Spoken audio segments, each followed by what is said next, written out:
புசு புசுன்னு பூரி மாதிரி உப்பலான சப்பாத்தி ஒரு துளி கூட எண்ணெய் இல்லாமல் எப்படி செய்கிறதுன்னு பார்ப்போம். இதுக்கு ஒரு கப்பளவுக்கு கோதுமை மாவு எடுத்துக்கோங்க. தேவையான அளவு உப்பு சேர்த்துக்கோங்க. பாதி கப்பளவுக்கு தண்ணி எடுத்துக்கோங்க. நீங்கள் எந்த கப் வேணாலும் எடுத்துக்கலாம். ஒரு முள் கரண்டி வச்சு லைட்டாக மிக்ஸ் பண்ணி விடுங்க. இப்போ எல்லாத்தையும் சேர்த்து ஒன்றாக்கிட்டு ஒரு ஈர துணியை போட்டு மூடி ஒரு அரை மணி நேரம் வச்சுருங்க. அரை மணி நேரம் கழித்து லைட்டாக இந்த மாதிரி மாவை தூவி சேர்த்து பிசைஞ்சுக்கோங்க. இப்போ இதுலேருந்து ஒரு எலுமிச்சம்பழ அளவு உருண்டை எடுத்துக்கோங்க. இதை நல்லா உருட்டிட்டு இந்த ஓரங்களை உள் பக்கமாக இந்த மாதிரி மடித்து விட்டுக்கோங்க. நல்லா அந்த தட்டி விட்டுட்டு அதுக்கப்புறமா தேய்க்க ஆரம்பிங்க.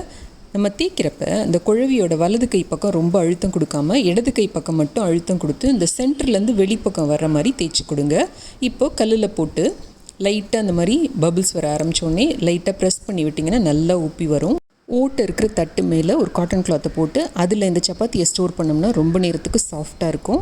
எண்ணெய் நெய் தேவையில்லை, இருந்தாலும் ஒரு சொட்டு நெய் நடுவில் வச்சிங்கன்னா ரொம்ப டேஸ்ட்டாக இருக்கும்.